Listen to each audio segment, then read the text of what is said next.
श्री शिवाय नमस्तुभयम। हर हर महादेव। दोस्तों, आप सभी लोग जानते हैं कि 31 दिसंबर 2025 के दिन यहां पर पौष महीने के बुधवार पुत्रदा एकादशी पड़ रही है। इसीलिए दोस्तों, इस दिन का महत्व बहुत ही ज्यादा बड़ा होता है और इस दिन आप लोगों को 2 दीपक वाला उपाय जरूर करना चाहिए, जो कि पंडित जी ने अपनी अभी की ही कथा में यहां पर बताया हुआ है। तो दोस्तों, इस उपाय को आपको कैसे करना है, कब करना है, कहां पर करना है और उपाय को करते समय आपको किन किन बातों का ध्यान करना है, ये सारी जानकारी हम आपको इस वीडियो में देंगे। तो चलिए दोस्तों, उपाय को शुरू करते हैं। देखिए, यह दिन इतना खास होता है, इतना महत्वपूर्ण होता है। देखा गया है कभी कभी बड़े बड़े पूजा पाठ अनुष्ठान से जो मनोकामना पूर्ण नहीं होती है, वो बुधवार पुत्रदा एकादशी के दिन एक छोटे से उपाय करने से ही आपकी मनोकामना पूर्ण हो जाती है। और बहुत सारे लोगों ने इस उपाय को किया भी है और उनको इस उपाय को करने का फल भी जरूर है। अगर आप लोग भी इस उपाय को 31 दिसंबर 2025 बुधवार पुत्रदा एकादशी के दिन करना चाहते हैं, तो आप इस उपाय को पहले अच्छे से समझ लेना, सुन लेना, उसके बाद करना। आपको इस उपाय का फल जरूर मिलेगा। और इस उपाय को करने से आपके घर में चाहे किसी भी प्रकार की दुख और समस्या क्यों ना चल रही हो, आपको उसका कारण भी नहीं पता है कि भाई यह समस्या किस कारण से चल रही है, उसका कुछ भी कारण हो सकता है, जैसे पितृदोष हो है या किसी भी तरह का मंगल दोष भी हो सकता है, और भी बहुत तरह के दोष होते हैं, कुछ भी हो सकता है। पर आपको इस उपाय को करने के लिए अपने दोष को पता लगाने की भी जरूरत नहीं है। 31 दिसंबर 2025 बुधवार पुत्रदा एकादशी के दिन इस 2 दीपक वाला उपाय को आप लोगों को कर लेना है। दोस्तों, अब हम समझते हैं इस वाले उपाय को हमें करना किस समय है। तो सबसे पहली बात दोस्तों, हम समझते हैं कि ये 2 दीपक वाला उपाय करना किसको है। तो देखिए, यहां पर सीधी सी बात है कि ये 2 दीपक वाला जो उपाय है, ये किस लिए किया जा रहा है। ये मनोकामना को पूर्ण करने के लिए किया जा रहा है, या आपके जीवन में जो दुख और परेशानियां हैं उनको दूर करने के लिए किया जा रहा है, या आपका कोई बड़ा काम है जो कि नहीं हो पा रहा है, आप उसके लिए इस उपाय को कर सकते हो। तो सीधी सी बात यह है कि आप अपनी किसी भी प्रकार की मनोकामना के लिए इस वाले उपाय को करो, तो यह उपाय वह व्यक्ति कर सकता है जिस व्यक्ति को अपनी किसी भी प्रकार की मनोकामना भगवान शिव जी से पूर्ण करवानी हो। और अगर कोई भी माताएं बहनें जो है अपने घर की सुख और शांति के लिए, घर में धन समृद्धि को बढ़ाने के लिए वाला उपाय करना चाहती हैं, तो घर की जो बड़ी माताएं बहनें होंगी वह इस 2 दीपक वाला उपाय को विशेष रूप से करें, क्योंकि माताएं बहनें घर की लक्ष्मी होती है। और जबकि लक्ष्मी कोई विशेष उपाय करती है तो उसका फल ही बहुत जल्दी मिल जाता है और बहुत बड़ा होकर मिलता है। अन्यथा इस उपाय को कोई भी व्यक्ति कर सकता है, चाहे वो बड़ा हो, चाहे वो छोटा हो, चाहे वो बच्चा हो।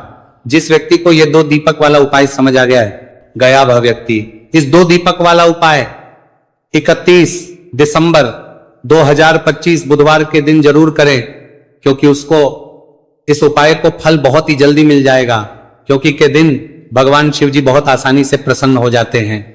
तो आइए अब हम समझते हैं कि इस 2 दीपक वाला उपाय को आपको करना कैसे है और इस उपाय को करने का जो समय है वो क्या है।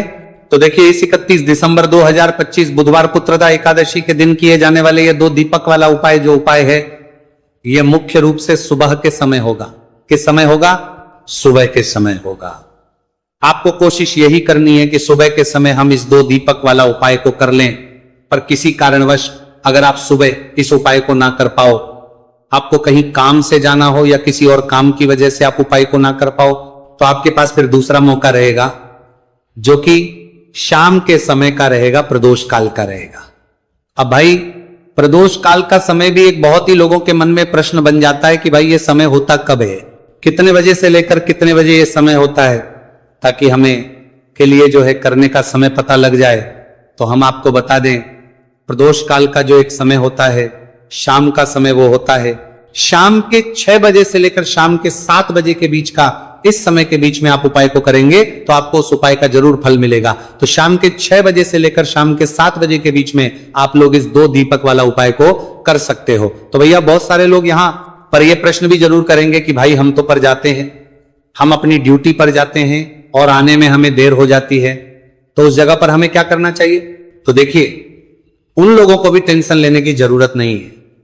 अगर आप लोग इस उपाय को शाम के समय प्रदोष काल में कर रहे हैं और अगर आप आने में देरी भी हो जाती है आपको आने में 7 बजे तक आप नहीं पहुंच पाते हो, तो भाई आप 7 या रात 8 बजे तक भी अगर उपाय को करोगे तो भी चल जाएगा।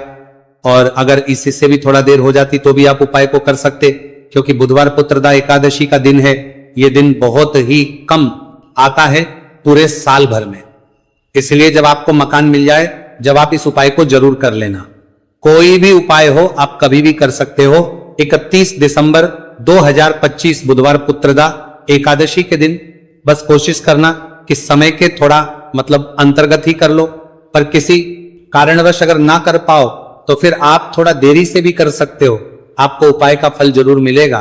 तो देखिए, बुधवार एकादशी तिथि का दिन यानी भगवान गणपति का दिन, और भगवान गणेश जो है ये विघ्नहर्ता है, इनका नाम है विघ्नहर्ता गणेश, क्योंकि ये व्यक्ति के जीवन के सारे विघ्नों को, सारे कष्टों को दूर करते हैं। विशेषकर जो लोग अपने जीवन में व्यापार को लेकर बहुत परेशान है, पैसे को लेकर बहुत परेशान है, जिनके पास पैसा होता नहीं है या कोशिश बहुत करते हैं लेकिन पैसा नहीं कमा पा रहे, पैसा बढ़ नहीं रहा है, धन में वृद्धि नहीं, उन्हें तो विशेषकर पुत्रदा एकादशी के दिन ये 2 दीपक वाला उपाय जरूर करना चाहिए। तो चलिए बात कर लेते हैं कि इस उपाय को आपको कैसे करना है और कौन कौन सी चीजें लेनी है। तो देखिए, ज्यादा आपको कुछ नहीं लेना है, आपको यहां पर 3 हरी इलायची लेनी है, ठीक है ना।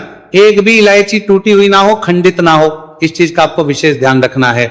अब 3 हरी इलायची ले ली, इसी के साथ आपको एक देसी घी का दीपक लेना है, और यह दीपक आपको भगवान गणेश की मूर्ति या फिर प्रतिमा के सामने अपने घर के मंदिर में जलाना है, और 3 हरी इलायची भगवान गणेश के आगे ही आपको रखनी है। आपके घर के मंदिर में चाहे कोई कटोरी में रख ले या दीपक के अंदर आप रख दे, मिट्टी का दीपक ले ले, है ना।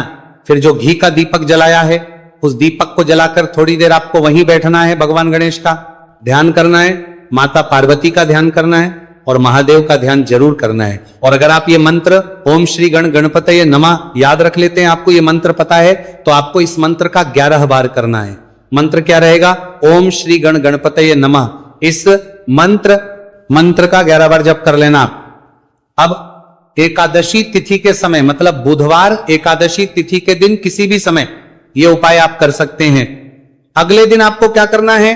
3 हरी इलायची को उठाना है, और ये 3 हरी इलायची, ठीक है ना, 2 इलायची तो आपको अपनी तिजोरी में रखनी है और 1 इलायची अपने पर्स में रखनी है। 2 इलायची कहां रखेंगे? अपनी तिजोरी में। और इलायची हमेशा अपने साथ जहां भी आप जाते हैं, पर्स अपना लेके जाते हैं, है ना, तो हमेशा अपने पास एक हरी इलायची रखे अपने पास में, और फिर देखिए आपके जीवन से कैसे गरीबी और निर्धनता हमेशा के लिए दूर हो जाती है। देखिए, हरी इलायची जो है ये आपके शुक्र ग्रह से भी जुड़ी है, क्योंकि मां लक्ष्मी को सबसे प्रिय है। दूसरी चीज की, हरी इलायची जो है ये जीवन से गरीबी और निर्धनता को बहुत जल्दी दूर करती है। जो लोग पैसे को परेशान हैं, जिनके पास पैसा नहीं है, उन्हें तो विशेषक 3 हरी इलायची वाला उपाय पुत्रदा एकादशी के दिन जरूर करना चाहिए।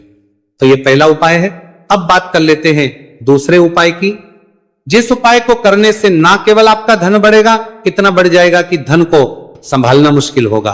ना सिर्फ आप धन प्राप्त करेंगे, आने वाली पीढ़ियां भी कभी निर्धनता और गरीबी का सामना नहीं करेंगी, वो अधिक से अधिक धनवान बनेंगी, और कभी भी आपको अपने जीवन में कम धन देखने को नहीं मिलेगा। अधिक से अधिक धन आप अपने जीवन में देखेंगे। तो करना क्या है? आपको यहां पर गुड़ लेना है। अब देखिए, गुड़ जो होता है ना, ये आपके मंगल को भी मजबूत करता है, और गुड़ के जितने भी उपाय आप करेंगे ना, ये आपके धन में वृद्धि बहुत तेजी के साथ करते हैं। थोड़ा सा गुड़ लेना है, थोड़ा सा देसी घी लेना है। अब देसी घी आपको थोड़ा सा गुड़ के ऊपर लगाना है, और ये गुड़ आपको वान गणपति के आगे रखना है, उनको भोग इसका लगाना है गुड़ का, और देसी घी का थोड़ा सा ही देसी घी गुड़ के ऊपर ही लगा देंगे, अलग से देसी घी आपको नहीं रखना है। अब थोड़ी देर आप भोग लगा रहने देंगे, और बाद में वो गुड़ आपको उठाना है, और अपने हाथों से कोशिश करें कि आप अपने हाथों से ये उपाय करें। अपने हाथों से ये गुड़ ले जाकर गौ माता को आपको खिला देना है। ये उपाय बुधवार एकादशी तिथि के दिन जो व्यक्ति कर लेता है, उसके घर में धन आता नहीं, धन की वर्षा होती है। ऐसा भगवान गणपति भी उस व्यक्ति से प्रसन्न हो जाते हैं, महादेव उस व्यक्ति से प्रसन्न हो जाते हैं, क्योंकि वह पशुपतिनाथ है। पशुओं के नाथ कौन है? महादेव है। और देखिए, आपने अगर महादेव को ही प्रसन्न कर लिया तो भगवान गणेश आपसे बहुत जल्दी प्रसन्न हो जाते हैं, क्योंकि वो हमेशा अपने उन भक्तों से प्रसन्न रहते हैं जो महादेव की, माता पार्वती की पूजा अर्चना करते हैं। साथ ही साथ यहाँ पर आपने गुण गौ खिलाया है तो मां लक्ष्मी की कृपा आपके ऊपर बरसती है, कभी भी आपके धन में कमी नहीं आती है। बहुत तेजी के साथ आपका जो धन है, आपका जो रुपया है, आपका जो पैसा है वो बढ़ता चला जाता है। तो ये दूसरा उपाय है, विशेषकर बुधवार एकादशी तिथि के दिन जरूर करना चाहिए। उन लोगों को तो जरूरी करना चाहिए जो अपने जीवन में कर्जा बहुत लेते हैं, जिनके पास पैसा बिल्कुल नहीं है, ठीक है ना। तो दो उपाय की अभी बात कर ली है। पुत्रदा एकादशी के दिन किसी भी समय ये उपाय आप करें। अब बात करेंगे तीसरे उपाय की। अच्छा, जो तीसरा उपाय आपको बताने जा रहे हैं, इस उपाय को करने से आपके धन पर, आपके घर पर और आपके घर के जितने भी सदस्य हैं उनके जीवन में कोई संकट नहीं आता है, क्योंकि इसका तो नाम ही है बुधवार एकादशी तिथि, यानी कोई संकट। भगवान गणेश आपके घर में, आपके परिवार में, आपके पैसे को कोई संकट नहीं आने देंगे, नहीं लगने देंगे। देखिए आपको करना क्या है, आपको यहां पर लेनी है 4 फूल वाली लौंग। एक भी लौंग टूटी हुई हो, नहीं हो, एक भी लौंग खंड ना हो। अब 2 देसी घी के दीपक आपको लेने हैं और ये 2 देसी घी के दीपक आपको अपने घर के मुख्य द्वार पर दोनों तरफ जलाने हैं और दोनों ही दीपक के अंदर 2-2 लौंग आपको डालनी है। माता पार्वती का ध्यान करना है, महादेव का ध्यान करना है, भगवान गणेश का ध्यान करना है। बुधवार एकादशी तिथि के दिन शाम के समय का यह उपाय है। अब देखिए, जैसे ही आप अपने घर के मुख्य द्वार पर 2-2 दीपक जलाते हैं, वो भी लौंग डालकर, इससे होता क्या है, आपके घर परिवार पर अगर कोई संकट है तो वो दूर हो जाता है। संकट नहीं भी है, आपके पैसे पर संकट है,